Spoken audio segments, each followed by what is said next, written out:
Organized labor suspends proposed strike for 2 weeks to give room for further negotiations. We all agree that all issues cannot be resolved at once, and this understanding is to have a plan on how those issues shall be finally resolved in the future.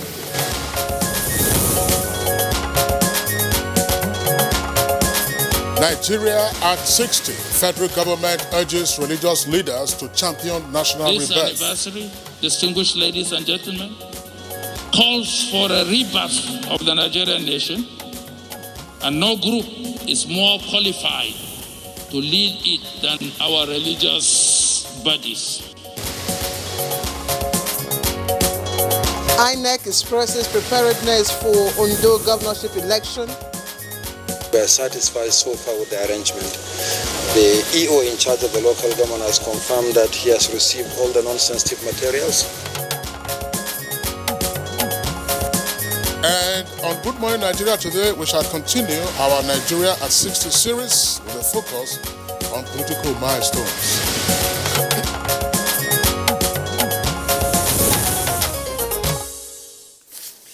So, after attaining independence in 1960, Nigeria's political history began on a very democratic note, but was punctuated, unfortunately, along the line by military incursions into power until the return of democracy in 1999. I'm sure that's a familiar history. Kinsley. Indeed, Claire, now from 1960 to date, both the military and civilians have had political leadership for about 30 years apiece, and thankfully the celebration of Nigeria's Diamond Jubilee this year is intertwined with 21 years of unbroken democracy, which of course is already now taking root in the country. And if we must talk of political milestones in 60 years of our independence, 21 years of those civil rule is quite significant given our checkered political history. And of course, like Kingsley, you noted, political watchers believe that indices abound that democracy has really matured. Well, it's maturing, Claire. Nigeria's political trajectory has been somewhat experimental. That is to say, from a parliamentary system of government after independence, the country has, as it were now, settled for the American-style presidential system, which many believe, of course, is rather expensive to run compared with the parliamentary system. And Nigeria's political experiment has also seen a progression from regionalism to federalism, as well as from multi-party system to a two-party system that's used for the 1993 presidential elections. However, the nation has since then opened the gateway for more political participation and, of course, returned to having multiple party system, which, of course, comes with its merits and demerits. Well, Nigeria's political culture has equally progressed to a point where there is a desire or an inclination for peaceful elections generally, as well as transitions away from the vicious politics of the post-independence era that in one instance witnessed the so-called Wild West violence, also known as Operation Wet Year.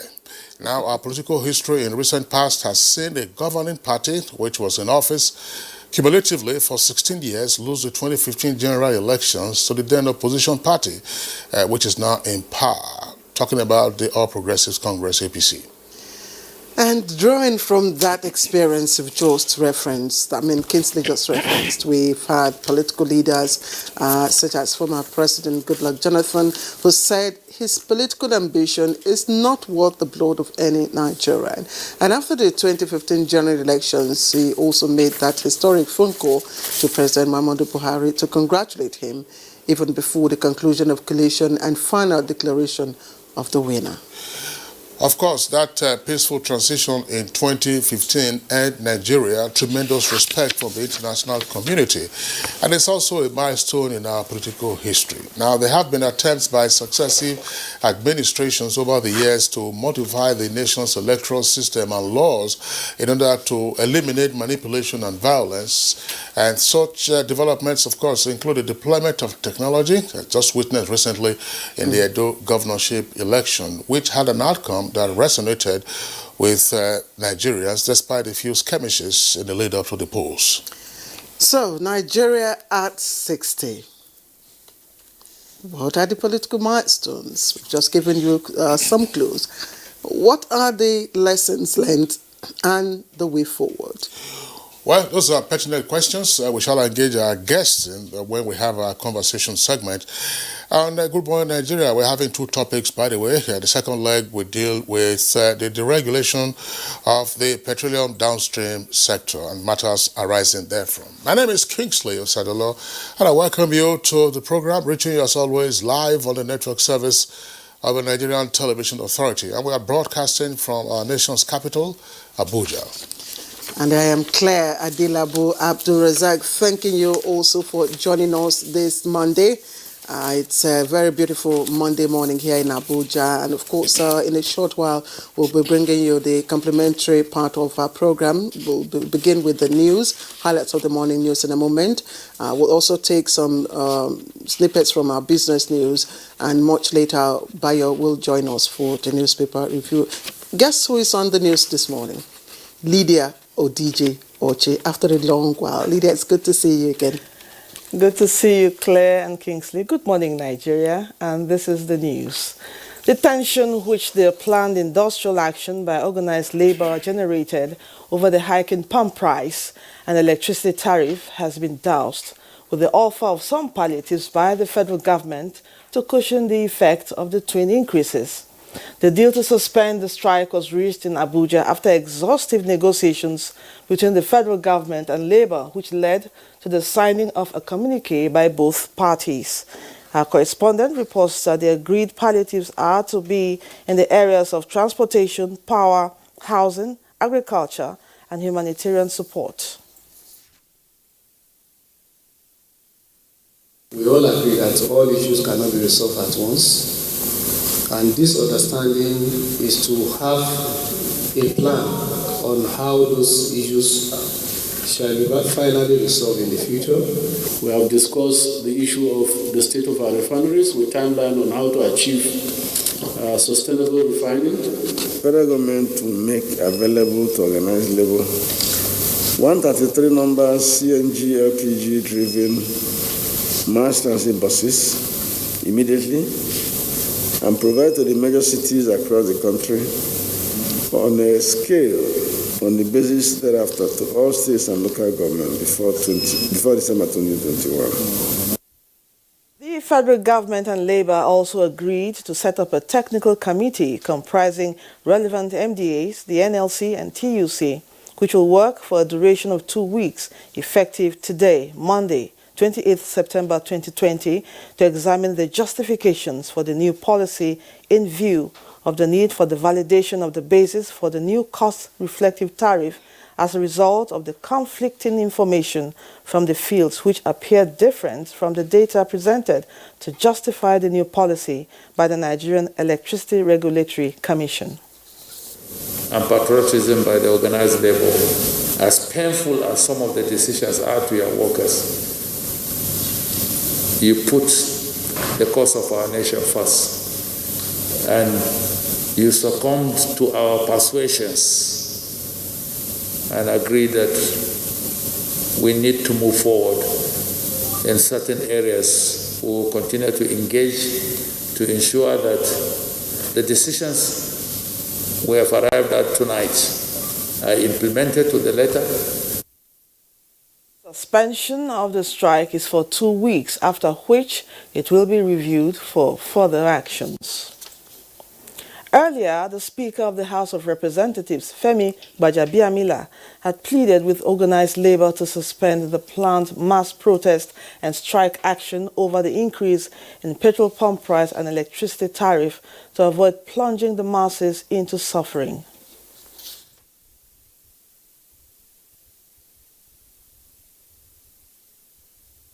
I believe in the next couple of weeks or less, the budget will be presented. Many of these things have a lot to do with the budget. We will definitely interface at this point. We will definitely seek a meeting again with the executive. We'll reiterate our position. But in the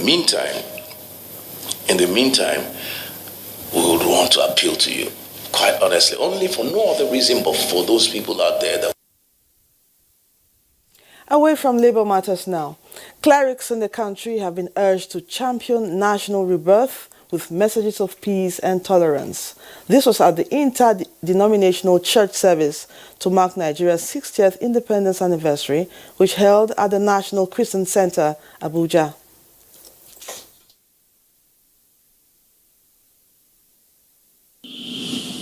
This anniversary, distinguished ladies and gentlemen, calls for a rebirth of the Nigerian nation, and no group is more qualified to lead it than our religious bodies. I therefore charge the Christian Association of Nigeria to provide leadership to its faithfuls in making Nigeria the great nation that it has been destined to be. Now a bit of politics. The chairman of the Independent National Electoral Commission, INEC, Professor Mahmoud Yakubu, has visited local government offices of the commission in Ondo State to assess the level of preparedness for the October 10 governorship election at the grassroots. Shortly after the visit, the INEC boss told reporters that the commission will organize a free, fair and hate-free election in Ondo State.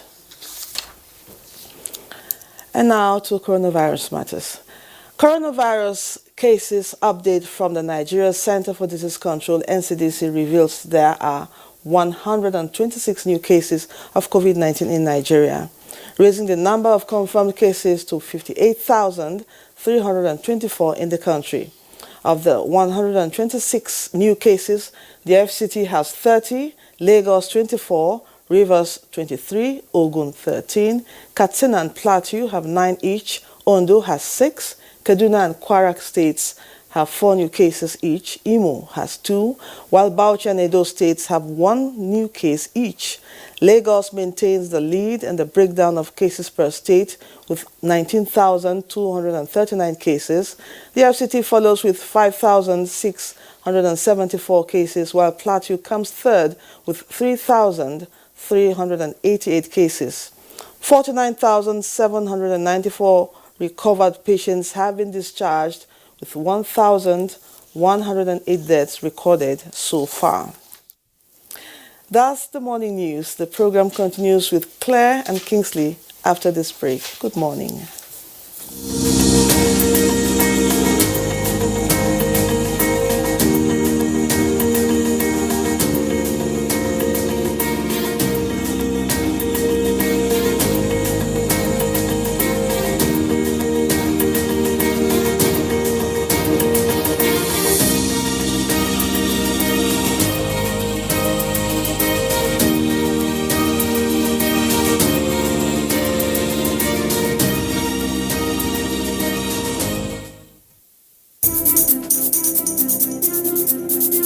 As a strong immune system increases the chances of victims surviving COVID-19, a corruption-free society creates opportunities for citizens to thrive and prosper.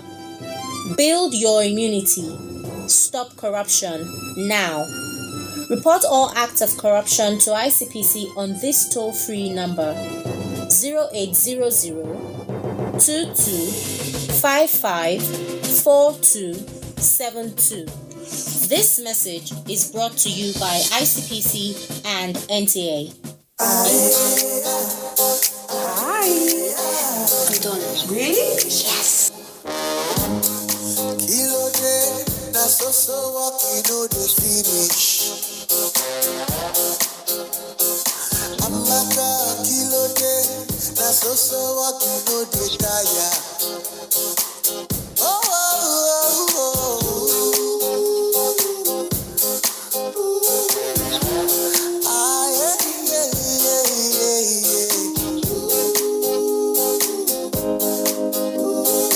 There's an easier way to get more data.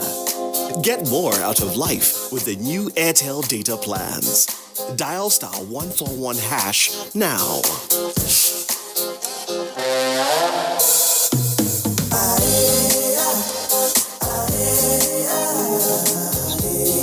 Data is life. Airtel, the smartphone network. Yes, that's the painful effect of what corruption costs you. But what does corruption cost us all? Watch Bad Guys on NTA Network, 6 p.m. to 6:30 p.m. every Wednesday from the Akin Fadeyi Foundation. Bad Guys. Who are the bad guys? Join us. You clean your teeth every morning, but that fresh breath feeling just doesn't last. The answer? Easy. You keep your teeth strong and healthy and give your mouth long-lasting fresh breath with new Oral-B 2-in-1 toothpaste. It helps strengthen your teeth and gives you long-lasting fresh breath. So fresh, still fresh, and still fresh. Stay strong, stay fresh. New Oral-B toothpaste for strong teeth and long-lasting fresh breath.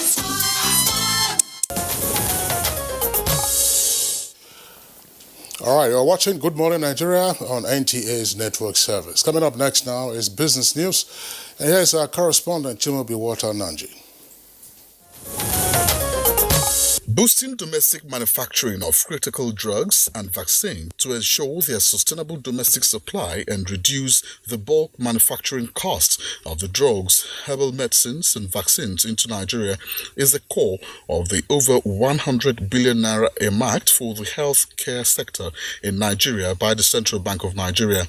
The Governor, Central Bank of Nigeria, Godwin Emefiele, noted that as a result of the importance of the project, the bank has reiterated its resolve to committing considerable human, material and financial resources to monitoring both the disbursement and utilization of this fund in a robust and verifiable manner.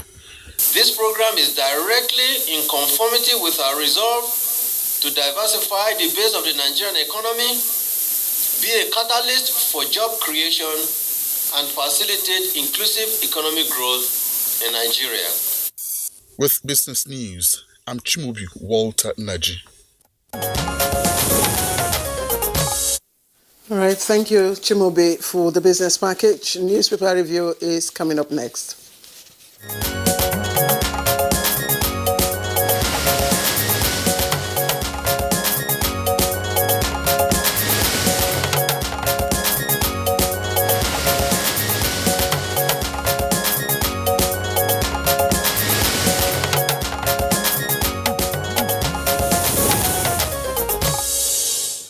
Our newspaper reviewer, Bayo Atebe, is right here with us in the studios. Bayo, good morning and welcome.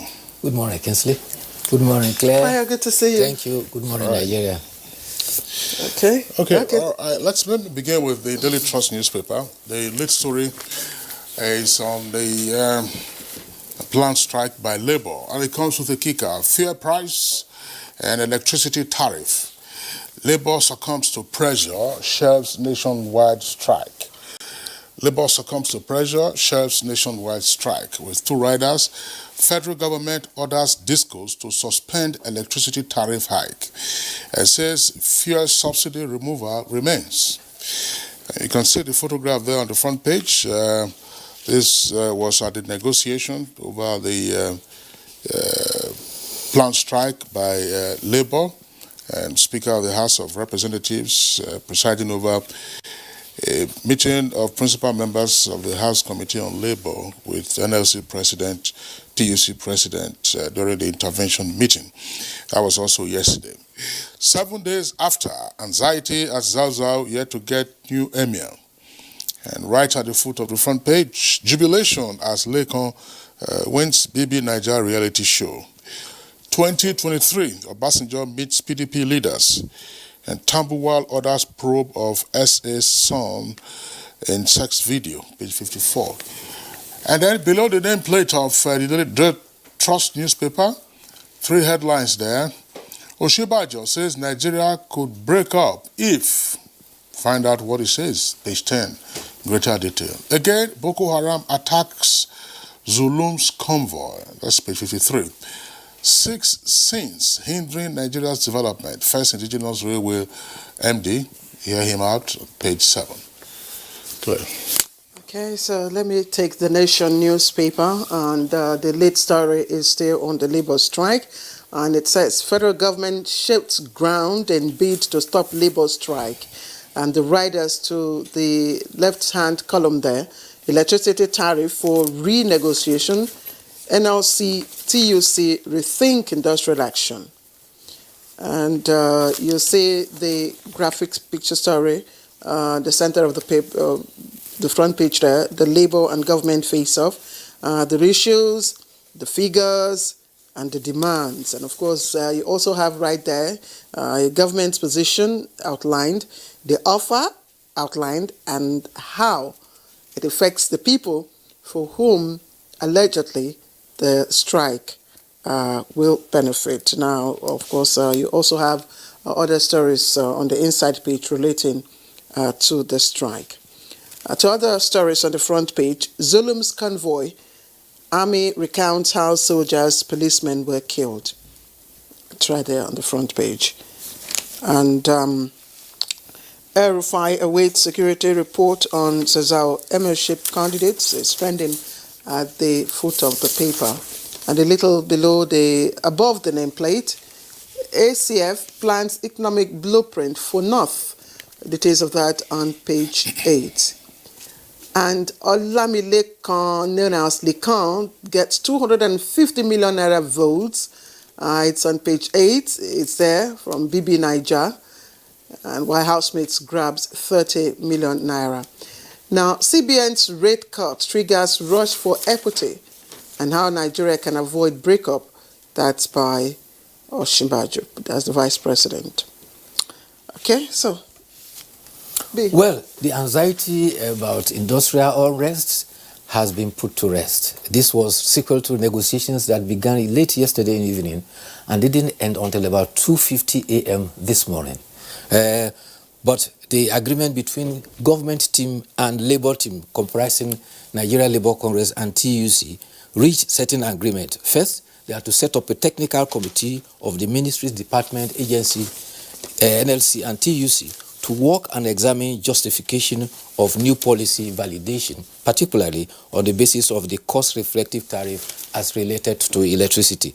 There was conflicting information that was presented, one from the field and the other from the data of the Nigeria Electricity Regulation Commission. Consequently, the concerns were about meter deployment challenges as well as timelines for a massive rollout. The third condition that they also looked at is that they are also to advise government on issues that have hindered deployment of 6 million meters. Fourthly, DISCOs are also to suspend the cost-reflective tariff in the meantime for about a period of 2 weeks until all the meetings and agreement by the committee are turned out to the negotiating teams. Palliative to ameliorate the sufferings of workers, particularly in the area of petroleum, petrol, transport, power, housing, agriculture, and humanitarian support are to be provided. 40% of government stake in DISCOs and the stake of workers is to be reflected in the board of the DISCOs. It means their representation will be reflected there. Also, an inclusive independent review of the Memorandum of Understanding that led to the privatization will be looked into. It is hoped that this will be taken before the end of 2020 with Labour represented during this committee. So all is well that ends well. But prior to that time, it may be recalled that the Natural Oil and Gas Suppliers Association had dissociated itself from the call. So also was the Airline Operators of Nigeria. And it may also be called that the Nigerian Youth Congress had advised Labour to be wary of politicians and not to be used to destabilize government. NLC was particularly worried that government, in spite of the fact that they were at negotiating table, had gotten persons to go and file injunctions at the industrial court. However, Labour said that they also had a court order that had made the electricity tariff. Credit must be given to Speaker of the House of Representatives, Bajabi Amela, who met with Labour and also met with the Vice President late yesterday, and he gave assurances that a truce will be reached, and consequently, a truce has been reached. Lest we forget, COVID is still here. Yeah, and before we get onto the issue of COVID, there are a few things to straighten out, Bayo. The issue of the increase in the pump price of petrol arising from deregulation is fairly straightforward. Yes. The one on electricity tariff, the tariff is now no longer based on cost reflection, but on service. It's now service-based tariff, according to the new model that was spelled out. Namely, if you have less than 12 hours of power supply in a day, you fall into a certain band. If you have more than 12 hours of electricity supply in a day, then of course you also fall into another band. But it is virtually indiscriminate. I've bought power since then, and the tariff increase is just about 100%. About 100%, and there's no justification. I mean, for those who consume electricity in this country, there's no justification for it, because the service is epileptic. And we had asked the question on Good Morning Nigeria: how will I know that my area receives 12 hours of electricity supply in a day? I will sit down at home to be calculating how many hours the light has come when I'm supposed to be out working, so I will earn money and be able to buy credit. Kasi, we've also raised the question of governments, paying some form of intervention to the discos when, they're supposed to be, private entities. If you are, contracting out, a service, to the private firms, they're supposed to be ready and financially, viable to take on the job. So I know that we have raised this issue in the course of our conversations on Good Morning Nigeria, because the government is saying now we can't pay, that's part of the government's position, is that they cannot pay the 50 billion naira monthly to discos. Well, there are a number of opaque issues still, in my view, with regard to the governance of even the discos. The governments are also shareholders in some of these discos. Yes. So, when last did the discos hold their AGM? 40% share. When last did they hold their AGM? Yes. What are their reporting lines? What are the issues? If government is a shareholder and you are having this kind of challenges that the discos are facing, what have the shareholders said? And what have been their resolutions? But sometimes we just say, oh, no, pass the buck. You can't supply meters. So happily, the impediment, one of the impediments to that, to say, look, there was a customs duty rate that they needed to pay. Now that has been removed. Get meters. There are all kinds of issues.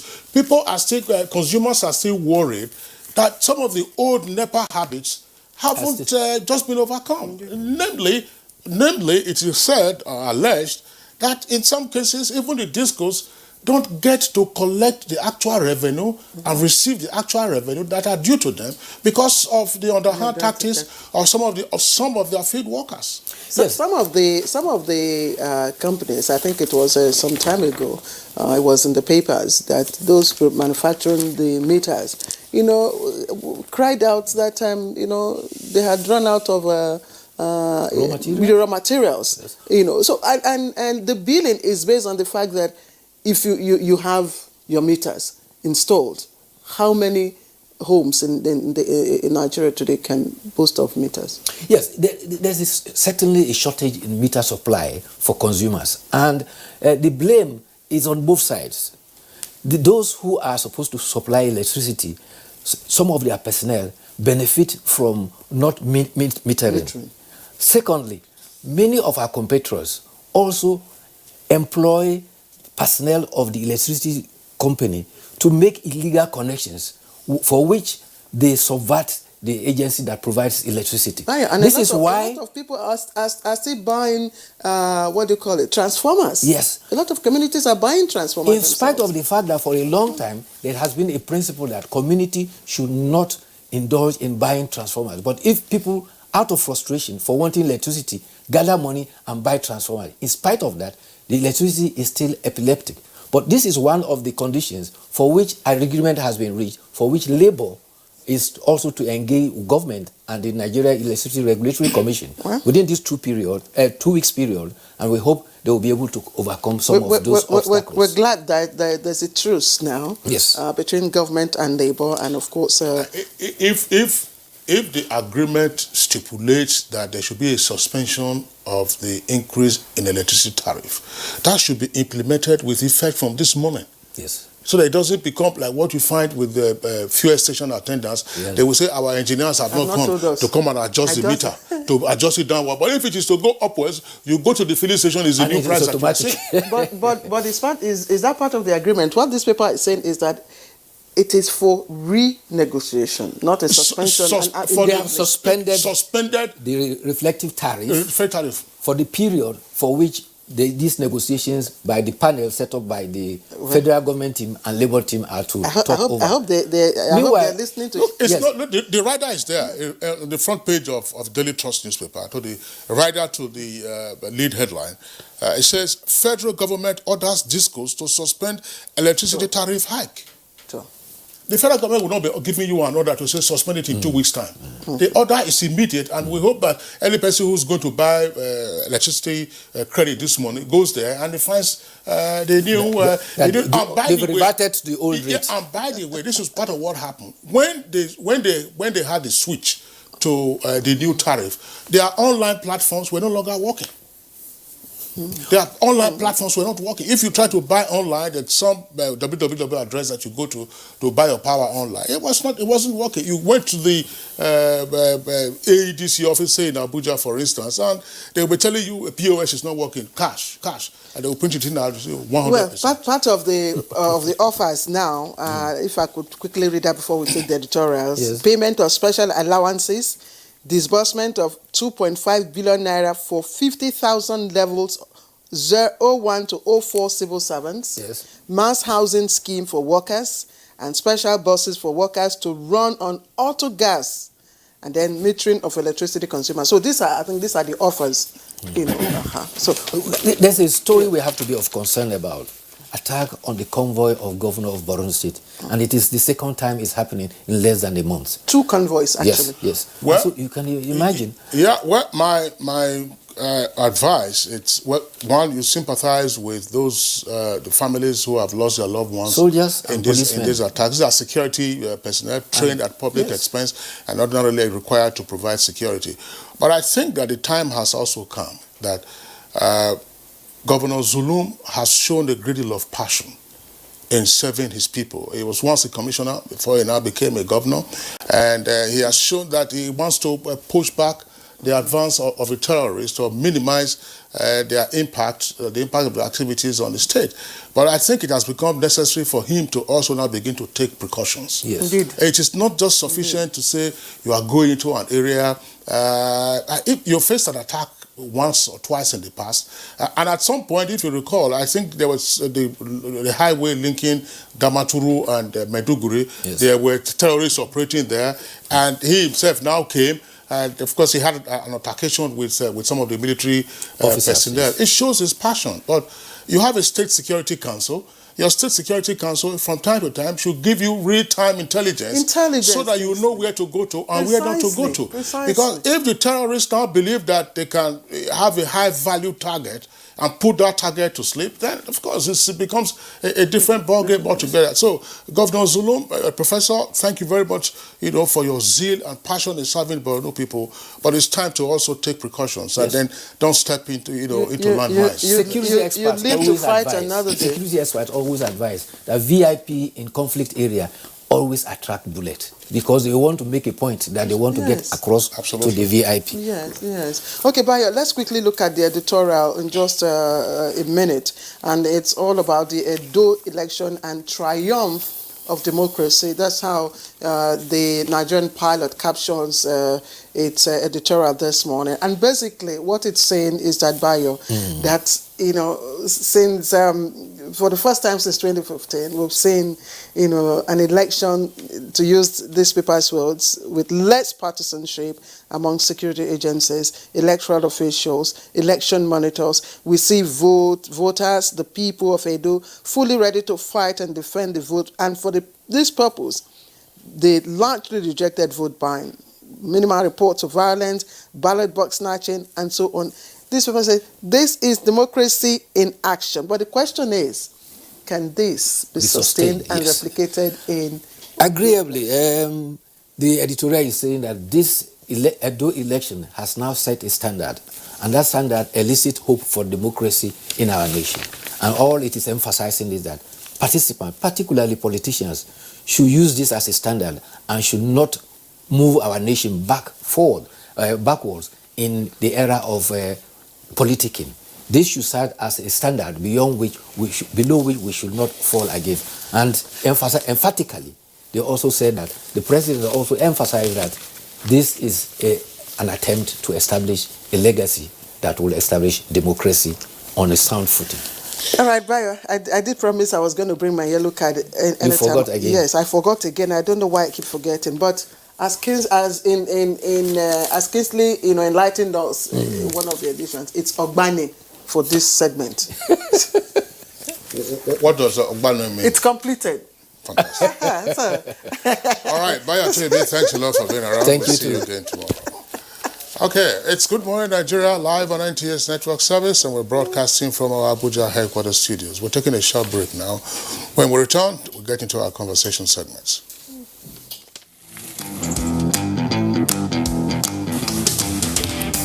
Guess what? What? I scored a hat trick today. Cool. Wow. And how did you celebrate? Just do your hands like this. And hold your nose like this. Body odor is caused by germs. That's why you need the new improved Dettol Cool Soap, which protects against 99.9% odor-causing germs with an extra burst of menthol freshness. Dettol, be 100% sure. The chairman, Interministerial Committee for the celebration of Nigeria's 60th independence anniversary and secretary to the government of the Federation, Boss Mustafa, invites you to the following events. Monday 28, launch of the National Ethics and Integrity Policy as well as Integrity Award by Mr. President to commemorate the 20th anniversary of ICPC. Venue, State House, Presidential Villa, Abuja. Time 10 a.m. Historical exhibition, National Press Center, Radio House, Abuja. 3 p.m. Thursday, October 1st, Guard of Honor Anniversary Parade, Eagle Square, Abuja. Time 10 a.m. Anniversary theme, Together. Please note, these events are strictly by invitation and all COVID-19 protocols will be adhered to. Chairman, Media and Publicity Subcommittee, Announcer. Sensitivity is a short, sharp pain that people experience when they have something hot or cold getting to the nerve of the tooth. If the sensitivity is left alone, it may get worse. Dentists recommend Sensodyne. It's able to calm the nerve of the tooth. The proof's in the results. It works. Sensitivity is a short, sharp pain that people experience when they have something hot or cold getting to the nerve of the tooth. If the sensitivity is left alone, it may get worse. Dentists recommend Sensodyne. It's able to calm the nerve of the tooth. The proof's in the results. It works. NTA TV College Jos, an affiliate of Ahmadu Bello University Zaria, is currently admitting students for its ordinary diploma programs in television journalism, television production, and television engineering. Interested candidates are advised to obtain relevant information concerning eligibility at our website at www.ntatvc.edu.ng or marketing department of any NTA station nationwide. For further information, contact Assistant Director, Marketing, NTA TV College Jos on 0803-314-4383 or the Academic Office of the College on 0806-980-9807. Announcer, Registrar.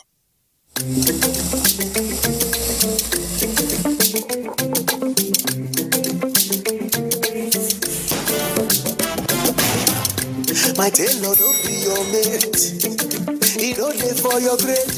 If he knock you a bada, tell no go the hell. Anytime I want to celebrate, he go so the cloth he no delay to. He dey sweet me like a chocolate. Oh. My tailor no dey disappoint. Oh. Tailor we go Harvard University. Oh yo.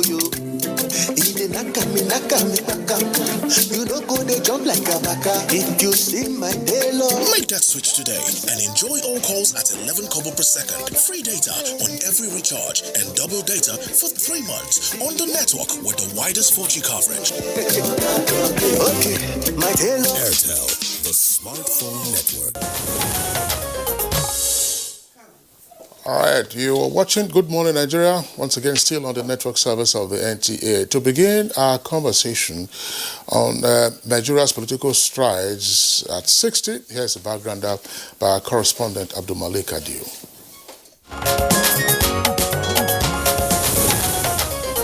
In a couple of days, Nigeria will celebrate our 60th independence anniversary as a sovereign nation.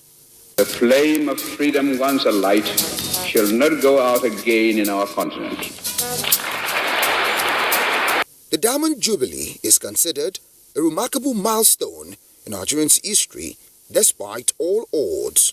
Since independence, Nigerians' political history has been punctuated by military interventions, beginning with the 1966 coup d'etat, and on the aggression, the military held sway for about 30 years of Nigerians' political history until the return to democracy in 1999. The annulment of the June 12 election was a setback on democratic, political and economic development in the country. As Nigerians mark 60 years of self-rule, it is also celebrating 21 years of unbroken democracy.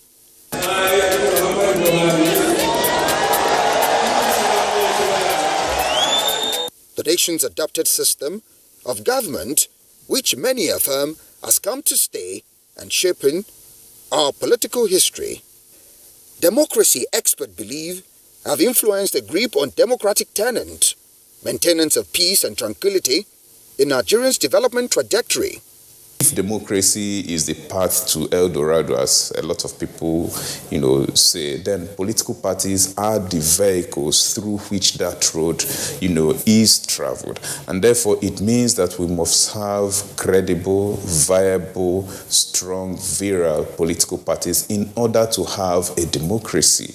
Political watchers are of the view that 60 years after independence, 50 years after a civil war, the new decade will be a defining moment for Nigerians, especially in charting a new roadmap towards repositioning the country on the path of growth and development. The future of Nigeria's political system lies in this reform, institutional reform, that will make it impossible for occupants of political position to help themselves.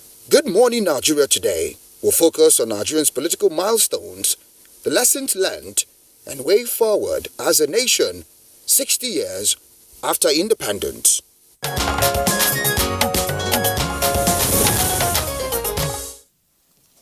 All right, that was our background report put together by our correspondent Abdul Malik Adio, setting off our conversation for today on Nigeria's political sojourn in 60 years. Let me quickly introduced our panel this morning, seated here in Abuja, and of course, joined by other guests via Skype and from our Enugu studio. But let me begin with Professor Nuhu Yakub, who is a familiar face. He's right here with us in Abuja studio. He's a political scientist and former Vice Chancellor of the University of Abuja, as well as Sokoto State University. Prof, thank you once again for joining us. Thank you.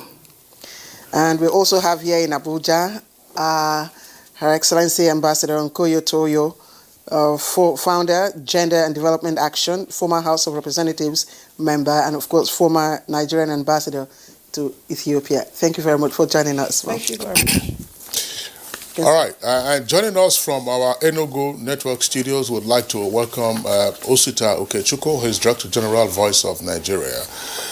Mr. Okechukwu, pleasure to have you with us on the program.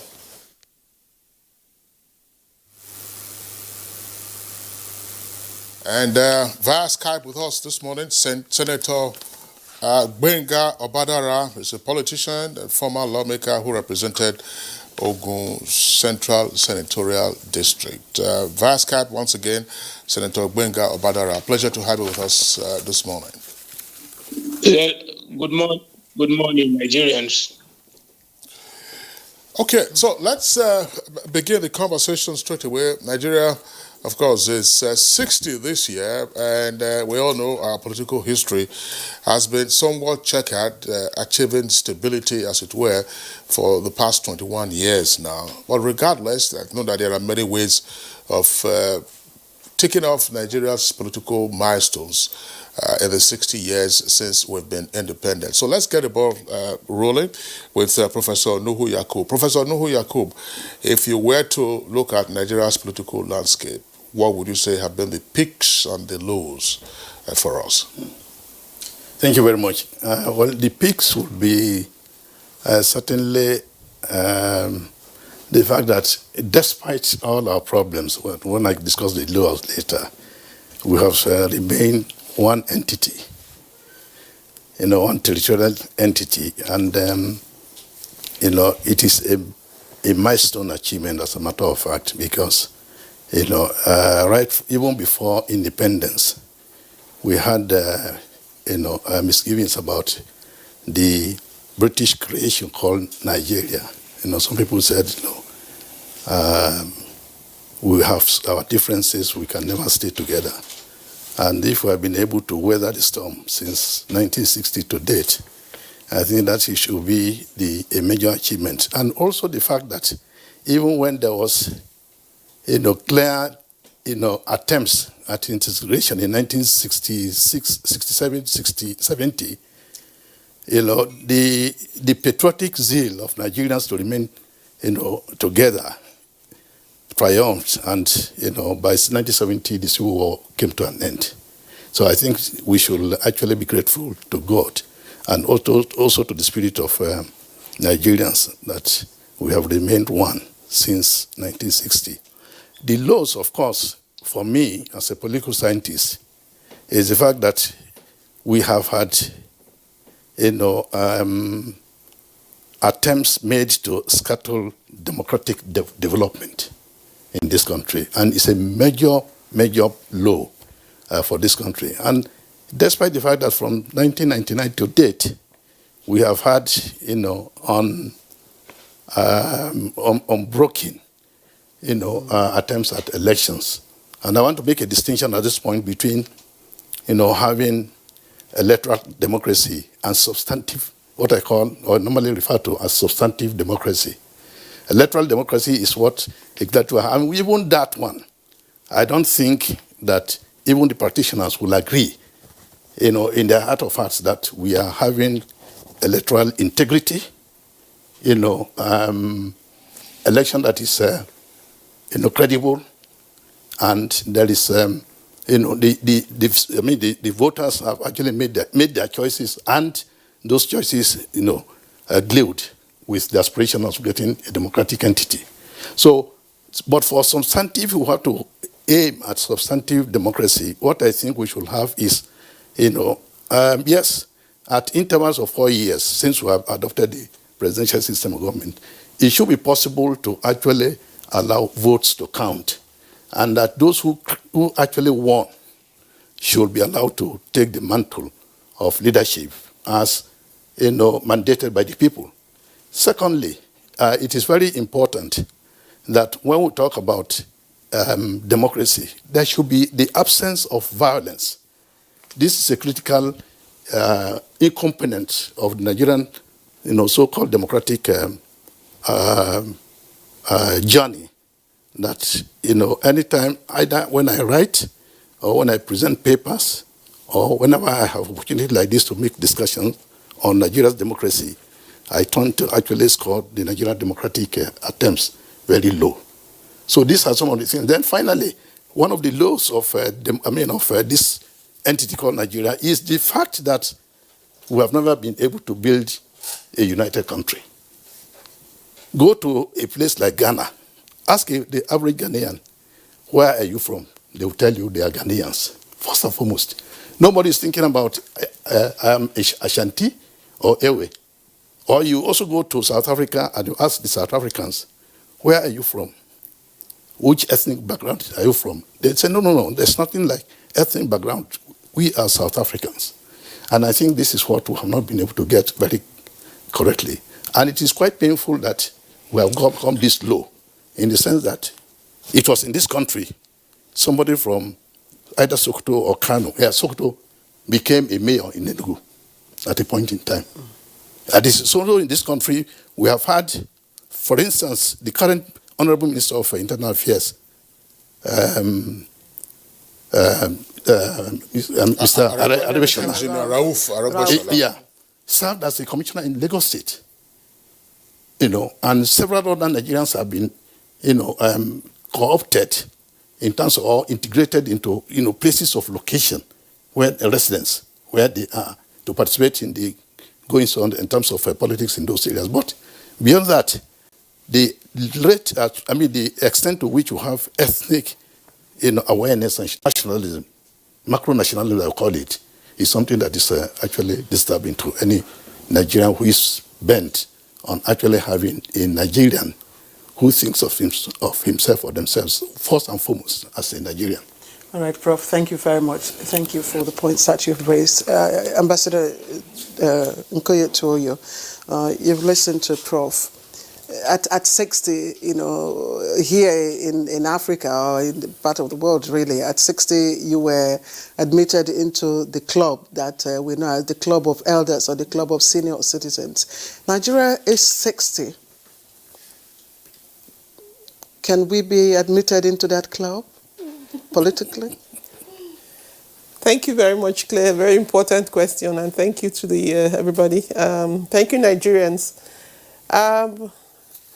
I think sometimes we start the lamentations of Nigeria and we can't get out of it. But really, there is a lot that we are seriously unhappy about. Just to think about one or two things that Prof has said, particularly this question of unity. I guess that unity has to be much more than just a question of coexistence. I think the large part of what we used to think was a huge profit to us as a country, which was the fact that we were together, is actually being eroded by the internal contradictions within the country today. It was okay in the 70s to think about our unity because we were actually coming out of the Civil War, and the Civil War had marred us in many ways. But post-Civil War, we remained as a country, and yet the benefit of remaining as that country, the so-called united entity, and I said the so-called because even the context of that unity has been often a challenge to justify. It has come to a position that today people have decided, like Professor said, it's better to become a member of a subnational body or subnational entity than it is to become a member of the country itself. So I would like to say that our size is important. I would like to say that our numbers and population is a great asset to us. I would like to say that the fact that we have a huge young population is a remarkable asset to us. But the beauty of those assets that we have, the landmass, the diversity in terms of its vegetations, ecology and everything, the size of its population, even the human capacity development, the intensity of the human development capacity within the country are all huge assets that we have seen over the last 60 years evolve and would normally, under normal circumstances, be some of the pillars that will lead to a very, very viable and strong country. But that's not happening. Then, of course, we have the resources. At a point, we had resources to really jumpstart our country. Today, we're a very poor country. We're the poorest country. We have the largest population of poor people in the world. So we are now a poor country, unfortunately, and one that cannot pay its bills anymore, which is why, of course, NLC is talking about strike. So what are we saying in effect? We're saying we're 60 years old, but we are very, very far from being a stable 60-year-old environment. Nigeria is very unstable, it's very volatile, and it is poor. These are the qualities that define us at 60. Now, what do we say are some of the highlights? There were moments in our country where, if you looked at our foreign policy, it was the beauty of Africa to behold. The days and times when we're involved in the struggles to free South Africa from apartheid. Huge international inroads that were made. We were one of the countries of the world, not even in Africa, which was a point of reference globally, particularly in terms of our military force. But look at it. We can't even defend the boundaries of our country anymore. A governor of a state was almost dealt with the other day, attacked by whoever, bandits or wherever they are called, or terrorists or whatever they are. So even those gains that came in the 60 years, I think what I'm trying to say in effect is that there are gains which are still viable and can turn the 60 years of the country into a corporate success story, but at the same time, there are so many things that are setting the country back, and that's the challenge. Sorry to interject. Some of the issues that you've teed off, especially with the issue of terrorism and attacks, they are not issues that are peculiar, with Nigeria. So, does it also become a defining factor? The peculiarity is our inability to deal with it. Yeah. In many other countries where this is happening, there have been huge efforts at containment. It seems to me that increasingly what we are seeing in the country is a decline in capacity. I think I grew up in a Nigeria where I didn't feel we lacked the ability as a people to do things. But now, I am not sure we have the ability anymore. I think we've moved from the question of, this is NTA, the largest network in Africa, to a question of what does that largest NTA network mean to Africa and mean to itself? The point in question is that you do have in the last 60 years the architecture or the structural framework that should be able to build a viable and potentially good country. But I think we have totally mismanaged it, totally undermined it, not just mismanaged. We've gone a step further to undermine it. And in place of this undermining are the growth of these centrifugal forces that are saying, give me my own part of Nigeria, I want to go away with it. I want to do the things you have not been able to do for me. I think I can do it in my own corner of Nigeria, which is the saddest part of us, of the story today. Okay, Ambassador Nkoyo, thank you very much. Earlier when you were speaking, you said Nigeria, in paraphrase, has become, is unstable, is unsafe. Nigeria wasn't always like this. No. So it has become, probably, better describe it from your perspective, has become, right? Yes. Okay, fine. Now, let's go over to our Enugu Network Center, Osita Okechukwu, Director General, Voice of Nigeria. Let's bring him into the conversation now.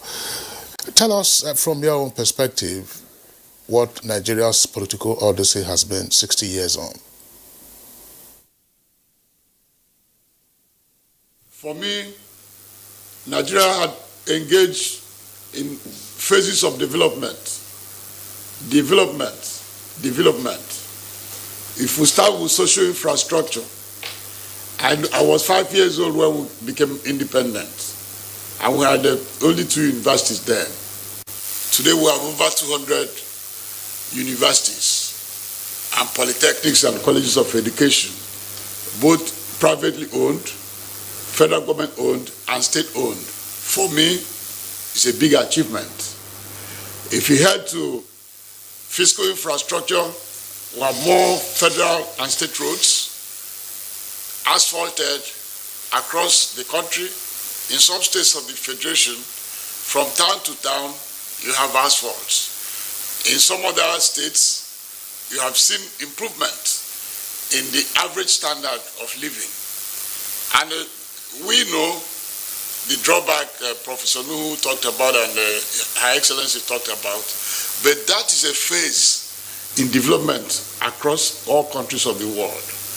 Going back history of any country in the world, they went through such trajectory and got along. But what we're now saying is on the governance infrastructure. Nobody remembers that Nigeria today has what is called Freedom of Information Act that had made Nigeria one of the freest countries of the world. There are countries, yes, better than us in economic development, but they do not have freedom. And we cherish that freedom. And that freedom had enabled Nigerians who are outside our shores to be doing well where they are.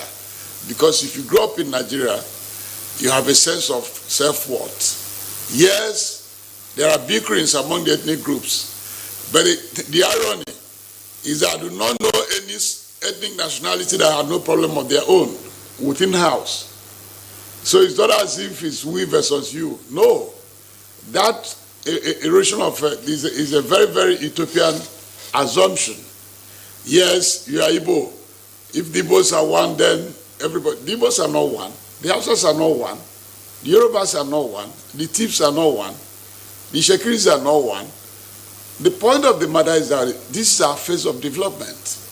And as we continue to improve on our social infrastructure and fiscal infrastructure, we overcome.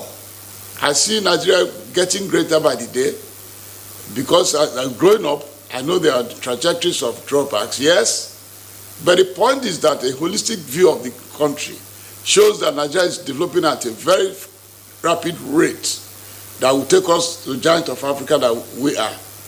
As Her Excellency said, anybody who looks into our population should thank our stars. We should all be grateful to Almighty God. One, we have over 60% of the youth cadre who belong to the 10 most populous countries of the world. Among those 10, it's only about 3 where we belong that have youth advantage. The biggest ones, like the Chinese, they have more old people than young people. The Indians can also go 50-50, but we are going 70 youths. So I think what we do is how best to manage our youths, how best to channel their thoughts, that it is not about differential between one ethnic group or the other, because most of those towns and villages where we come from, they are also bickerings. I studied about my own village, and I said, if there's bickering in my village, we have the same Igbo stock, we have the same parentage going by oral history, and about 89%, 98% of Eke, where I come from, are Catholics. Then where's bickering? Where do we locate the bickering? Do we locate it on ethnicity? No. Do we locate it on language? No. So the point is that this is our level of development. And the more we start looking inwards, those in their various states should start querying their own governors, start querying their own chairman of local council and their councillors. The more we use public funds to develop ourselves and our country, it will be better for us. And then the peace we are looking at, because we're looking at the underdevelopment as if it is caused by one ethnic group or the other. Yes, there are contradictions, but those contradictions are germane or among the cause of any development. What is going on today in America about racism? Nobody thought of that before, but it was there. But it had been, by the fact of the tone of the leadership, it had gotten heightened. So all we need to do is, wherever we are, let's tell ourselves the honest truth, that the problem is not ethnicity, it's not a tribe per se or religion, but our cause. How do we face our utilization of public funds? Do we collectively, wherever we find ourselves, place the public interest above self-interest? Because if you claim that you are representing the Igbos and you are not doing well with their public fund, you are just being deceitful. Or you claim you are representing the Hausas or Yorubas and you are not prudent with the management of resources at their disposal, you are not helping the country. So I think that our problem is, most importantly, how do we manage the public resource at our disposal, especially for some of us who have the social contract of presiding over the country on behalf of our people. So we must not forget our people. So the contradiction is basically on mismanagement of our resource. I'm not saying that there are no contradictions on ethnicity. Yes, there are, but it's not the main issue. The main issue that keeps us where we are is how do we place public interest above self. We are becoming too selfish, and because of that selfishness, it's not been very helpful. So I think Nigeria, on the whole, we cannot say that we are not developing. We are fast developing. Thank you, DG Vaughan. Thank you very much. Let's now bring in our guest via Skype, Senator Gbenga Obadara, who is a politician, of course, former lawmaker representing Ogun Central Senatorial District. Senator, you've listened to the three guests that have spoken so far, and indeed, Ambassador Nkoye Toyo did say Nigeria has become. We do know that all entities, that's what philosophers say, all entities are in a constant state of being, so we're moving, moving. So it's within this context, I'd like you to evaluate for us the framework that has shaped our political history. How has it evolved? Hello, good morning to my co-discussant and Nigerians. Even for a child to have been born and been able to live to 60 years, let us thank God for the Federal Republic of Nigeria. We know that the political landscape, considering our 60 years of existence, that the integrum which we have run over time, and we had a consistent political years that's between 1999 to date. Let's give glory to God. But given that the landscape was supposed to have achieved, it is extremely not palatable. Why? You see many elections are being run, and you can see what becomes of our elections. If the election is not monetized, you will see it will be rigged. If it is not rigged, you will see the manipulations. But having said that, for us to start having a flip-flop and still being able to get it right, imagine what happened in Edo State. You can see the beauty of democracy. And I believe if you give the opportunity of continuity, it can continue to get better. As a politician, I know that we need to behave in consistency with the global norm electorally. If we're able to do this, it will go a long way in making the Federal Republic of Nigeria a better place for every one of us. The political landscape of Nigeria, the issue of thuggery, the issue of, having to start maiming ourselves unnecessarily, there are things that are heart-wrecking. So we look at even the Constitution, taking the Constitution into consideration, what we have not been able to achieve politically is the ability to sit down as a nation to fathom a constitution that will take care of our needs. But in the present one we are even still running, are we really going by the constitution as enshrined? And the ones that we have been able to look at the constitutional amendment that have been having every 4 years at the National Assembly. The question here, even electoral acts been affected. And as laudable as they are, none has been signed to law. So you can see resources, serious with what we are doing at the National Assembly. Are we really working at the National Assembly to justify the existence of that institution? A situation where the Constitution, any motion.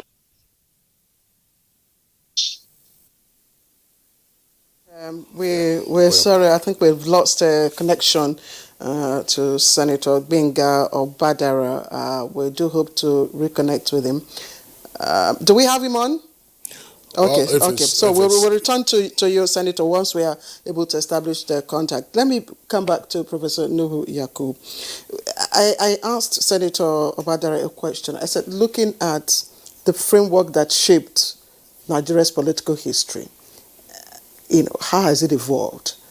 And I know that we started with the Constitution. There have been several constitutions which defined our trajectory. Yeah. Now, can we do an evaluation of these constitutions and how it has helped to shape Nigeria today? I think the starting point, as a matter of fact, in terms of what is it that we are now faced with, in contemporary times, is to look at the 1946 Constitution, the Richard's Constitution, as it was called. That Constitution was the one that actually developed the framework of federalism, which became actually, a practical, governance system by 1951. Now, at the point that the federal system was introduced, the principle, it was under the principle of, let's accept that Nigeria is diverse, and there could be unity in diversity. That was the basic principle. So it recognized the diversity of course, yes. Unity, that's what it was it was captioned as unity in diversity when it was introduced. But I think, for me, I'm now beginning to question the rationale of even introducing the federal system. It's not as if federalism is not a good, system of governance. That's not what I'm saying. But because it was already, accepted that we are palpably different, we could not exist in unison. And therefore, we have to get a governance system that will recognize this unity. And I think what has happened as a result of that is the fact that so much prominence is given to our differences instead of the unity. And that's for me, that is the implication of, bringing in principle or policy that, it became like it became the force that, in fact, it's like a genie. It came out of the bottle, and we cannot control it any longer. But can we really assume that those differences are not there? In a national anthem... No, it's not that we don't have differences. Let me give you a comparative example. Britain is a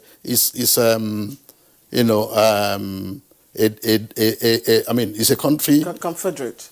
It's a unitary. It has a uniform state of government, but they are trying. The Scottish now, for instance, are trying to ask for their own, autonomy. The Welsh are also there, and they also will have the Irish, in Northern Ireland. But why is it that it was not preeminent for them to adopt federal system and they introduce it in a backward relatively in terms of economic development and even sophistication in governance, a country like Nigeria? I just wondering, Prof. Yeah. Let me pause here and bring in Ambassador Nkoyo here because this is a critical issue that we're talking about now. Ambassador Nkoyo, how would you respond to the view sometimes expressed by some analysts that part of the challenge that Nigeria has faced after independence has been this tension, as it were, between the original platforms on which the country kicked off, where you had strong regional governments and therefore a focus on those regions in a federal system, and that the challenge then became one of seeking to impose a unitary system of governance on the country. Because sometimes when we talk about our founding fathers and the accomplishments that they achieved during their time, we mentioned Emma Okwara in the East. It was a regional government. Tafawa Balewa was federal. But of course, in the North, you had Sir Ahmadu Bello. In the West, you had Obafemi Awolowo, free education, the development of Cocoa House, and all kinds of things that went on. Then, of course, in the Midwest, you also saw what the Osadebe administration did. And all of a sudden, then you said, look, the country must come under a unitary system of government. Has this tension between a federal system properly run and the unitary system been our major challenge post-independence, particularly since the advent of the military in 1966? Thank you very much, Kingsley. I think I was just going to lead from the point that Professor made. Diversity, to me, is not the problem. It's not. The complexity of Nigeria itself is not the problem. The problem of Nigeria is the absence of development. When there is a big development, I mean, the America we all are finding our people going to, it's a very complex country, it's a very diverse country. There used to be something called the diversity quota, which tried to even bring in more diversity into the country and allowed for the immigration of people into that country. So I'm starting by saying, sir, that our diversity is not our problem. It is the lack of ability to turn that diversity into an asset for the country, which is why there's a sense of nostalgia to go back to what we knew that seemed to work better. It is not that we hate one another. It is that what we call unity is the unity of a few, the unity, the alliance of those who want to exploit. If that alliance was about the development of the country, the story would have been a very different story. The problem we have is that we have a very exploitative political elite that has led our country since the last 60 years. Extremely exploitative. They have always looked at their own personal and immediate interest over and above that of the country. And therefore, in building our structure and our understanding of unity around those issues, they have tended to undermine even the context of the country itself. I guess those who talk about an enlightened self-interest did not bring that phrase into being for nothing. They knew that people by nature, human beings by nature, were self-serving. They knew that we would always think about ourselves over and above everything. And this so-called ethnicity, when we're in a powerful position, we just pass a few crumbs to the people of our ethnicity. Does that really explain our adherence to that ethnicity? No. So back to your point, sir. There is a beauty in our existence as a very diverse country. What we have not been able to do is how do we manage that diversity? Do we think going back to what we had before will be a better management? Of course, there will still be problems. But I guess that Nigeria has reached a case, and I think my biggest problem, I read a document recently, is that we have reached a stage that we cannot govern ourselves anymore. I think we have reached that stage. A capacity deficit is big time in the Nigerian context. Our problem is that absence of ability. The capacity could be a moral one. The capacity could be a human resource one. Capacity could be the integrities and the abilities to do things. Because if you lack the integrity to tell the rest of Nigerians do things in a particular way, because you are not doing things in that particular way, you undermine the system. As we sit currently, one of the biggest challenges of the country at this moment is inability to deal with insecurity. And we have turned that inability to deal with insecurity, to an ethnic question. Suddenly we have started the demonization of the Fulanis on account of our inability in the first place to deal with an insecurity problem. So you see how the incapacity of government itself predisposes us to the allegations and the things we say about each other. But there are principles that have been enunciated or promulgated to deal with these issues. Principles like federal character. Principles that we don't have the capacity to deal with it. And even we have undermined them to such a point. But you see, it appears Ambassador, thanks. Part of the issue is, look, politics provides the organizing principle. Yes. For governance. Mm-hmm. Now, there are persons who argue, when we feel nostalgic about what happened in the First Republic with our founding fathers, what they achieved in their separate regions and so on and so forth, some federalist scholars will say, oh, that's because we had federalism, as it were. And that the challenge has been an attempt at imposing the unitary system of governance throughout the country, which is when you're talking about insecurity now, some persons would then say, look, that's advocates, for instance, today of state police would argue, if we had state police, perhaps they might have been dealing with some of these issues before they now became a national challenge. Even though we also saw the abuses in the First Republic, Native Authority Police, and so on and so forth, misused for political ends. But I know that, Prof, you've made your point, but I will return to you. I want to sit out Okechukwu, the DG of Voice of Nigeria, to also speak to this particular question of how we have tried to use the organizing principles of politics and therefore to deliver on governance. Federalism versus unitary system as tensions in our polity over the past 60 years. And of course, the symptoms of the consequences such as we have today, as Ambassador Toye has said, with regard to insecurity. There's no doubt that the federal government of Nigeria need to shed weight in what is called devolution of powers. There are certain powers that we have at the federal government of Nigeria today that are not necessary. We do not need a federal government of Nigeria that is doing primary health care, primary education, this and that. Such powers should be devolved minimum to concurrent legislative lists. Certain mining as well should also go to concurrent legislative lists, so that some states might advance along that line. But there is also an utopian assumption. A lot of people are thinking that the regions, that even if there's a referendum, that most of the geopolitical zones will vote for region. Most of them will not. It has failed in the Abuja conference. It has failed in the Obasanjo conference. It failed in Jonathan conference. In 2014 Jonathan conference, a lot of people make an assumption that region was adopted. It wasn't. So the issue is that we should devolve some powers and more resources to the state units, because human beings by nature will behave like moths. If the Nigerian people see that the states are having more money and the local government are having more money, the tendency is for them to gravitate towards interrogating their states and their local councils. The Constitution, 1999 Constitution of Nigeria, yes, it has its own defects, but the truth of the matter is that there have been amendments, and these amendments might not be the bang some are expecting. But for instance, this Constitution has been amended, and Mr. President has signed it, that today money should go first line charge to local councils, to state assemblies.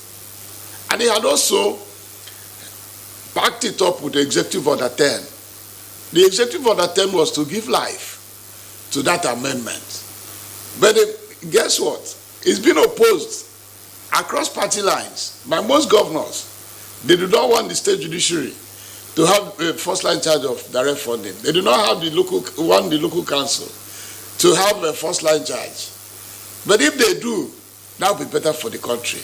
And if more money is removed from the federal percentage on revenue allocation and given to the states and councils directly, the tendency will be that the noise at the center and the push at the center will be lessened.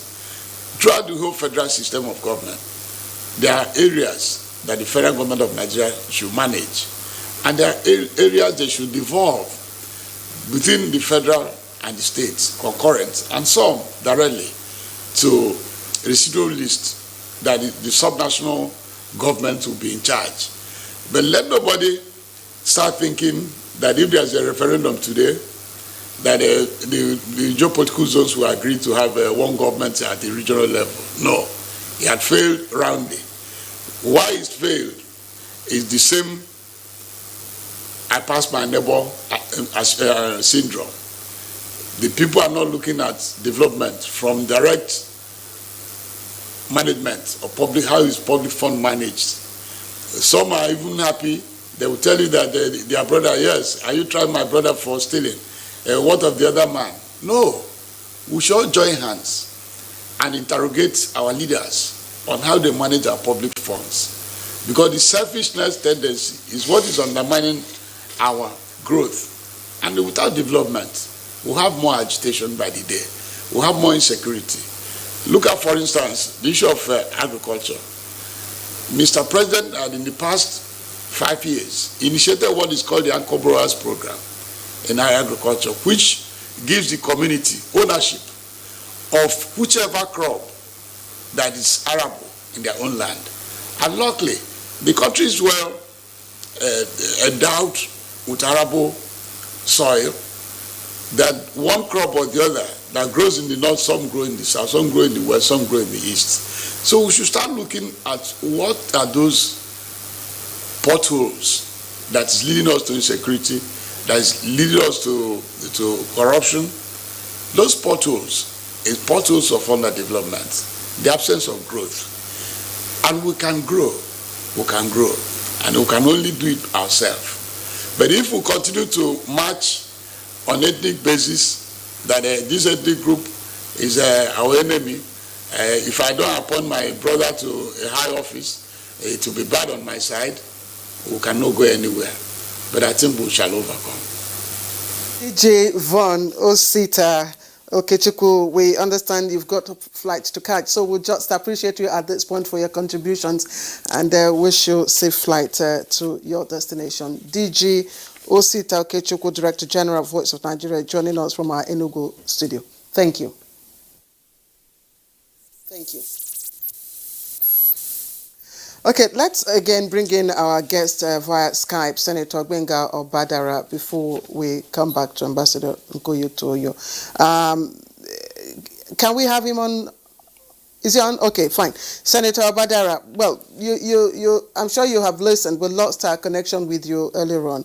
But Kingsley asked a question that it would appear that the gains, of post independence as before from 1960 under regionalism would appeal to a lot of people, and then of course would present an urge or a desire to revert to that period.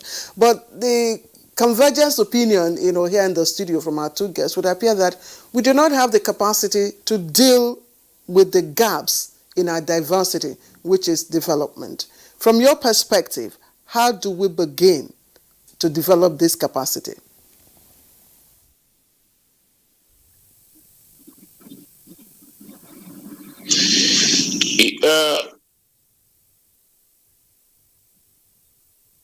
Are you getting back to me? We are with you. We are with you, Senator Badera. We are with you. You want me to? Thank you. Fine. Did you get my question? Thank you, madam. Did you get my question? No, please, because the link is poor. I'm hearing you now. Yeah, so I said Kingsley had earlier posed a question about, the urge or desire to revert to regionalism because of the fruits. Not exactly. I didn't say return to regionalism. I used regionalism to illustrate the federal system of government versus the unitary system of government, which the military then introduced from 1966. Okay, I think it was when you have federating units now by way of states and not regions, could you then continue on that theme of a unitary system of government versus what some advocates will refer to as true federalism? Okay, did you get that? Did you get that? Yeah, I got it. Yes. Okay, so I got it, yes. Okay, so take along with you, because the opinion here. I'm hearing you. You see, the problem we have in the federating unit of the Federal Republic have been so much misconstrued by even the governance. Now imagine there are only two federating units, the state and the federal. Look at the situation, what happened when they brought in the issue of the local government. You see the governors, majority of them, if not all, they kicked against it. Now, see what has been achieved when we were running the regional government. I'm proud to have said tremendously our forefathers that fought for independence, they achieved more. Now, see what happened in the western region of the western region. See what Chief Obafemi Awolowo did with agriculture. There was no oil that time. Are you talking of what Sadowna did in the north and in the east as well? They were more developed at the rate that they were going that time than what we have achieved so far. So the problem is, as one of the master of the present government, eat what you produce. Now that time, see the first television in Africa, see the stadium, the first stadium built by Chief Obafemi Awolowo, see the free education, the health, and see what happened in the pyramid, the granite pyramid in the north, and many, see the coal in the east. Now we are very proud of them having been able to establish that. At the regional government, many are more made accountable. If they're accountable, I mean, you can see many people are coming up with impunities. If we need to say fact to ourselves, many things we would not even have accepted as a common norm. One would say, if we have a regional government, lots will be achieved. And part of it, I said, is we must go back to parliamentary government. They are the parliamentary government at regional level. You will see that the amount used in running government is lower than this presidential system of government. The presidential, even at the local government level, the councillor wants to have first lady of the local of the ward, the chairman of the council, the first lady and the paraphernalia of office. And again, you look at how those things. Do you know the amount of money our governors are using? Look at the entourage. At times, I mean, you're going to have almost 20, 40 cars following a governor. I mean, we don't have that resources. The best that will have happened, a prime minister in a regional government is accountable, will have to choose his ministers among the parliamentarians. And it goes down, down, and down like that. And for this to evolve, I would say that the National Assembly, when I was there, we mooted it. I mean, with the Senator Keremadu, and even David Mark. All those things were attempted at altering.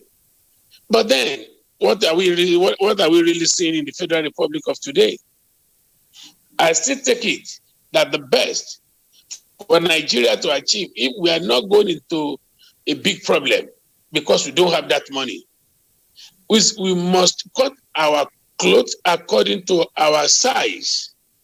We must be able to administer veritably what we are generating as a nation. Then look at the salary level of all states. How many states are viable in the present situation? How many states? You're talking of Lagos, you're talking of Rivers, you can talk of, Bayelsa is not even as lower as 8 local governments. They are always staff salary. You can see that if care is not taken, we will continue borrowing. As at today, we are 31.5 trillion in debt. As a federal republic, are we going to pay this? Are we going to go, asking for reduction in loans, begging the World Bank and the people that we are owing? We cannot just do it.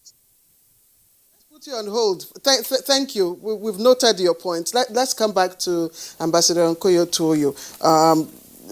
While you're responding to Kingsley's question, relationship between, the federating arms, I also like you to respond to the issue that you raised about capacity. And let's, within the short period we have, how do we begin to develop capacity to deal with the gaps in our diversity? Yes. What Kingsley alluded to was a looser form of federalism. What we have today is a more guided in terms of closer to the unitary form, like he said, which is why we're asking for something that is more elastic, a loose form of federalism, which gives the regions better accessibility. This is 60 years away. But when we This had is 60 that, years, sorry, please, yeah. when we had that, there were still pitfalls which plunged us Absolutely. into. You'll always have a pitfall. That's why this debate will not end. You will turn it into this direction. Somebody will say it's not loose enough. It has to be different. So that's the tension. This whole thing about restructuring is how much restructuring should it be, which is basically a devolution of powers. Give us back our powers at the region and don't keep it at the center.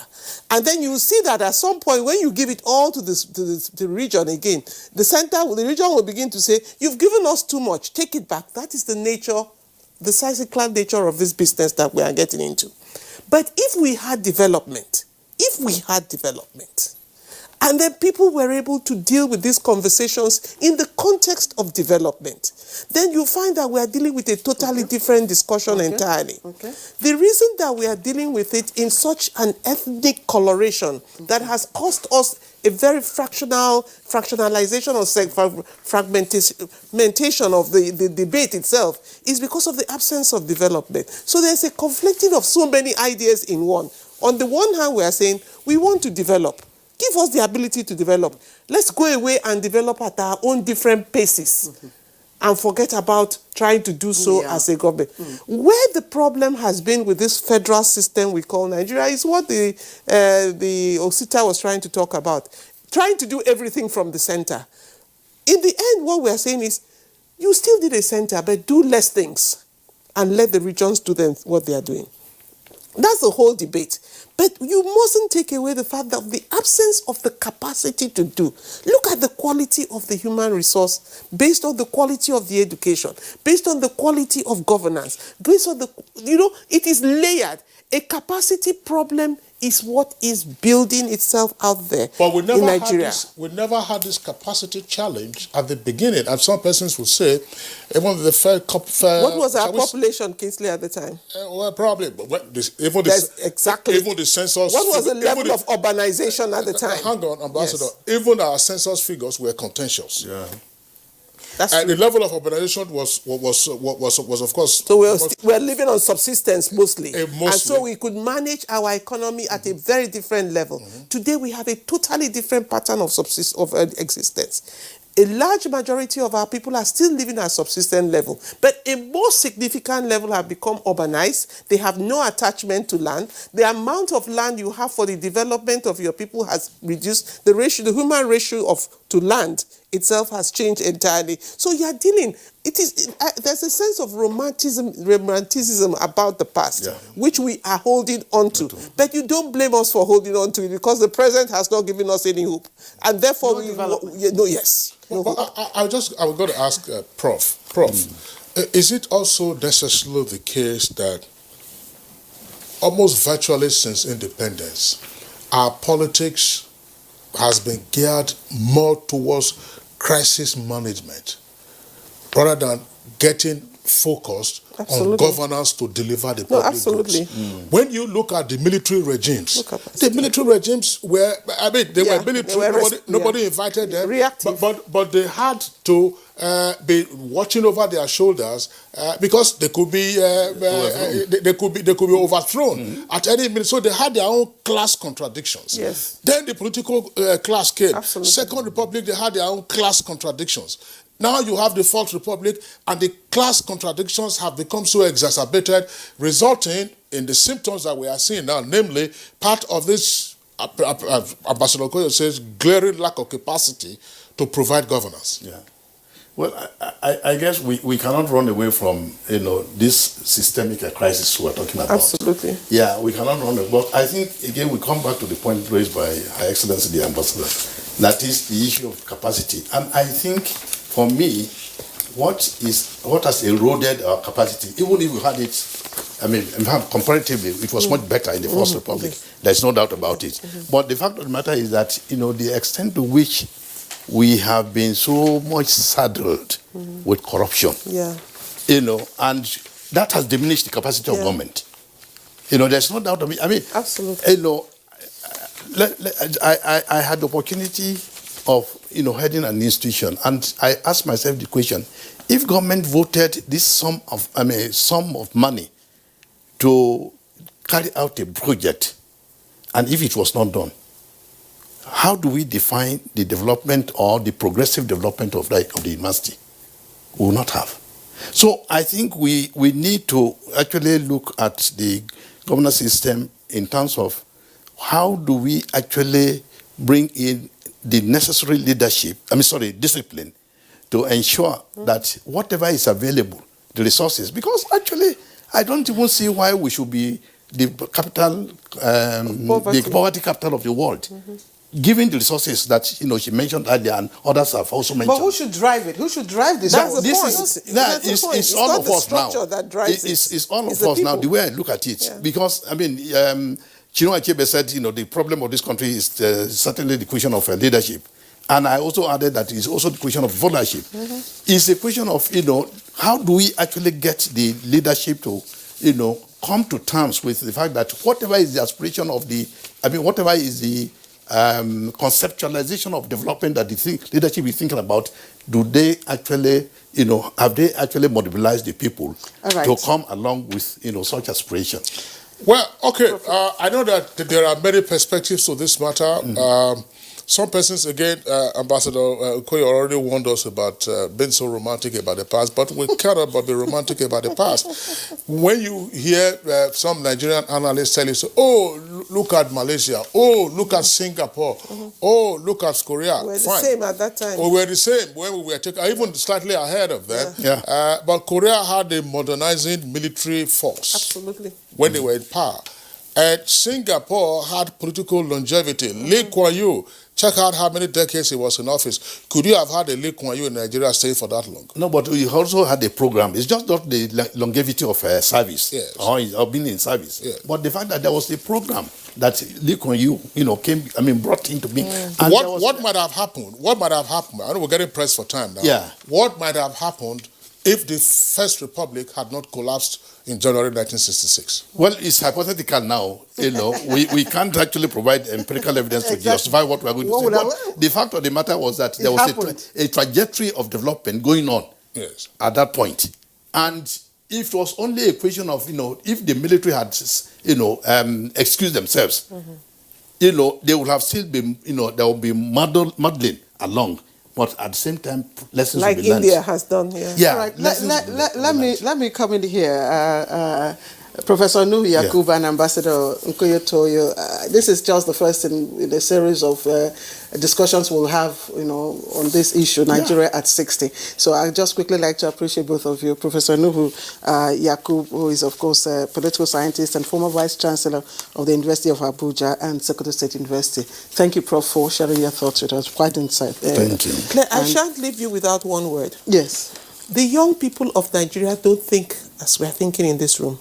Yeah. I sat with a young woman who said to me, I don't know what you are here about, Ransom Kuti are here. We don't know what you people have done in the past. We're not part of that story. This discussion we are having, many young people are doing Nigeria very proud. We must recognize that. There is an ugly side to us, but there is also a beautiful side to us. A lot of the young people are doing a lot of great things for the country, but at the same time, a lot of them are doing a lot of horrible things. You will have more so I would say let's bring young people to speak so that we have a different perspective. We certainly will. Ambassador Nkoye Toyo. Thank you very much. Thank you. Founder and...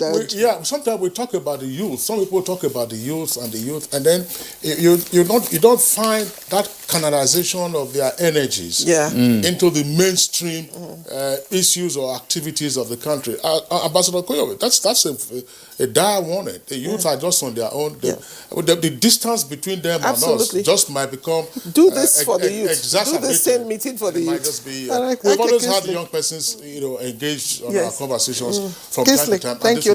We need to go. We need to go from this. Ambassador, former ambassador to Ethiopia and permanent rep to the African Union. Nigerian. Thank you. Former member House of Representatives and, of course, advisor to the Cross River State Government. Thank you. Let's also quickly appreciate the Senator Benga Obadara, politician and former lawmaker representing Ogun Central Senatorial District, who joined us via Skype. Many thanks to you.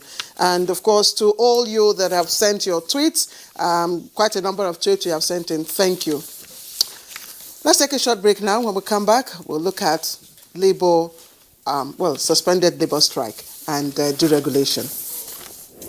Afro Culture presents first Nigerian Entertainment and Economic Roundtable, Lagos 2020. Theme: positioning the entertainment and creative industry to lead private sector role in supporting federal and state governments' efforts at achieving urgent economic diversification. The roundtable is supported by Federal Ministry of Finance, Budget and National Planning, Federal Ministry of Information and Culture, the Nigerian Television Authority, and Lagos State Government. For sponsorship and inquiries, call 0908 501 0000. Nigerian Entertainment and Economic Roundtable. Mainstreaming the entertainment and creative industry into the nation's economy.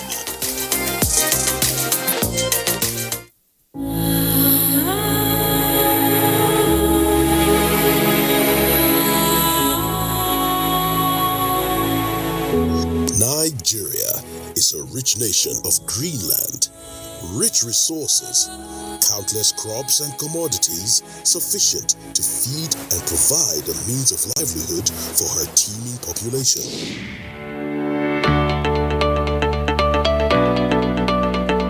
Chin up, Nigeria, the giant of Africa. Exciting times are here. We can be self-reliant and grow our economy if we work together to explore our potential.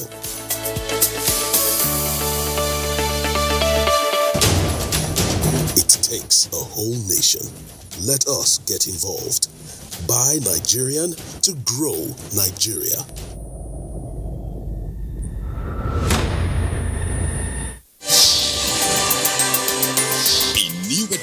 TV Guide is out, featuring great personalities from all walks of life. Expository interview with a young TV presenter who shows passion on what she does, Morayo Afolabi Brown of TVC.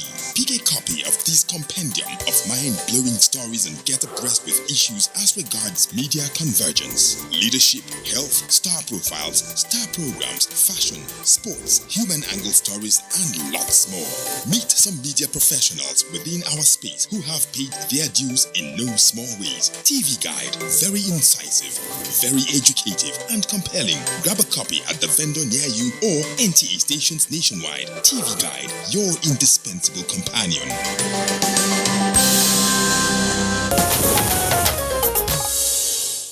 You're welcome back here. And I still Good Morning Nigeria, reaching you on the network service of the Nigerian Television Authority. We have as our second topic for discussion this morning aspects of the deregulation of the petroleum downstream sector. And with us in the studios now is the National Secretary of the Independent Petroleum Marketers Association of Nigeria, IPMAN, Danladi Pasale. Pasale, pleasure to have you with us. Thank you very much. On Good Morning Nigeria. Good morning. Straight away, tell us, what are for you, the likely challenges that will arise from the total deregulation, as it were now, of the downstream sector? No, the truth is that there is no, we have been clamoring for deregulation for quite a long time, because the truth is that regulation has become an issue in the system. When you have a full-time deregulation, it encourages investment, bring in investors, and it will even encourage our members to go into modular refinery, and even some of them are putting up a bigger refinery of 200,000 barrels per day. So it is really an issue that we have been clamoring for a long time, that we should have a full-time deregulation. So when you say that there's been an issue that's been on the table, we are aware of that. Mm-hmm. Now the regulation has come, as it were. For IPMAN, what does it mean? I'm asking this question because it appears that for some persons, the regulation is primed on the continuing importation of refined petroleum products. It takes a while to set up modular refineries, no question about that. Yes. Yes. Mm-hmm. So what will be the role of IPMAN in all of this? No, the truth is that if man now will be engaged in importation, if we go through the system, we are prepared, and we have been doing it before, we have done it before. We import petroleum products, and also after some few time, there will be the idea of, even as at now, there are some modular refineries that are springing up in Delta, in Port Harcourt, and some other states. So people are now putting off their resources. And apart from that, you should know that there is this gas program. The federal government is launching the gas program by this October. And IPMAN member wanted to key in because gas is an alternative to petrol. And it is even cheaper, and it is even environmentally more convincing and more cheaper, because in terms of petrol, we're talking of 160 something. And you know, when we talk of the regulation, it doesn't mean that the price will continue to increase. At the time, the price will still come down. It will crash. I'm wondering, why the pressure on deregulation. Like you said, you've been clamoring for deregulation for a long time, and indeed, it's been there for a long time. Yes. Why not clamor, for addressing the real issues which has dealt a big blow to the downstream sector, which is, of course, putting our refineries on, back on stream, increasing the capacity of our local refining and all that. Why are we bent on deregulate? We should push more for turning around our refineries. You see, you agree with me, for over 10 to 15 years we have been putting in so much resources on our refineries, and every day is the same story. The government will pump in money, and after 1 or 2, 3 months, the refinery will still go down. So I think that is the problem. And with the Nigerian system, the best option is to allow the private participation. And with private participation, things will be moving. And we are assuring you, it's the question of 2 to 3 months. You see, things will start changing. With this deregulation, what will start changing, and what are the factors that will drive that change? The question that is uppermost on our minds, and Claire just asked that again, the supply side. The supply side, where are our supplies coming from? I hear about modular refineries, which is a good thing, but a refinery to be producing 5,000 barrels or 5,000 liters, or in the meantime, you have gigantic refineries, the same you have elsewhere in the world, and they are working. Yes. No, as at now, the Dangote refinery is coming up, and then apart from that, not even 5,000, some modular refinery are producing 10 to 20,000 barrels, as at now. So you see, the truth is that with this, the only small challenges is the issue of forex, to import the products. And with that, and we have gotten the assurance by the GMD and even the CBN, with that, it will encourage our member to go out and source for the product. With that competition, the price will still come down.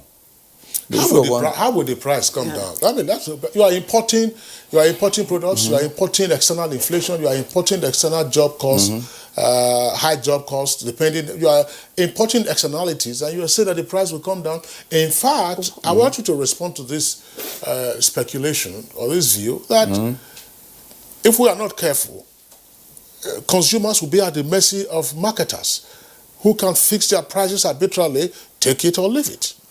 No, you see, if you look at the situation, that is why the market forces do a lot of issue in that matter. Where there are competition, where are people that wanted to turn around their businesses. You see, the issue of market forces is an issue. If you bring your product and you think you can sell it higher, some other person will bring his product and sell it lower than your own. It happened about 3-4 months ago, whereby the market forces has forced the price to come down. National Secretary, let me tell you, by the time now, about 12 states has been earmarked for gas program, which is LPG and NCNG. And in some few months to come, in a month to come, already there's a test run in Benin. NIPCO have started it for the past 2 to 3, 4 years. If you go to Benin now, you find that 40 to 50% of the vehicles there are on gas. But sorry, Kingsley, I know government has said the finances can no longer sustain, the subsidizing and all. But I'm also wondering, or people are wondering, can't there be a form of equilibrium, Kingsley, between regulation and deregulation? We've seen in the past, where before the Great Depression, we know it was the American economy was highly, regulated. It was highly deregulated, and then it still crashed. We see what is going on. Government is putting in more, strict measures to guide, the sectors. So is there no way for us to achieve equilibrium between regulation and deregulation of the downstream sector? You see, the situation in the world now, the whole world has economic issue. And Nigeria is also part of the system, part of the situation as at now. So the question now is, do we still have money to be putting in 1.something trillion to support subsidy? So the only option, let's start it somewhere. At least we have started in a good footing. Because spending that trillion, it means Nigeria will lose a lot of things. Instead of that, the government is bringing in a lot of palliative. There is Anchor program. There are so many programs that will help the workers and even the Nigerians. Like auto, and we should appreciate that. And auto gas. So what do you think about that? No, that is a wonderful project. It is a kind of a revolution that the government is bringing in. And that revolution will take off in this October. Okay, now, we have actually now progressed beyond whether partial deregulation or full deregulation. We are now in full deregulation. Yeah. And you indicated that, it will be a trigger for investments. What kind of investments should we expect from IPMAN members? Yeah, you see, as at now, IPMAN control over 80% of the downstream. And even some of our members have graduated into billion of tank farms. And as I'm talking to you now, they will continue to graduate into billion of modular refineries. And even also encouraging the gas project. And the government has already set up money to support people that are ready to invest in gas. And that gas project, it is a miracle. With that, I'm telling you, people will be even buying gas at 90-something naira. All right, Kingsley, I hear my colleagues say they can't wait to buy fuel at 98 naira. Fuel at the time. To buy gas at 98 yes, naira. 90-something naira. And you see, let me tell you, the gas is not only on fuel, on motors. Yeah. Even the generator in our houses, even the machines and the keke napep and everything, they'll all be using gas. All right, thank you. So that's the revolution the government is bringing in. Thank you, Danladi Pasali, Thank you very much. National Secretary of the Independent Petroleum Marketers Association of Nigeria, IPMAN. Thank you very much for sharing your thoughts with us. Thank you very much. Okay, so that's it for us on Good Morning Nigeria today. We thank you for being with us. The program returns tomorrow, same time, 7 in the morning. Stay safe and be well. Coronavirus isn't out yet. I'm Kingsley Osadolo. And I'm Claire Adelabo Abdul Razak. Also remember, wear a mask, observe physical distancing, and stand against rape and rapists to be a stop. Bye-bye.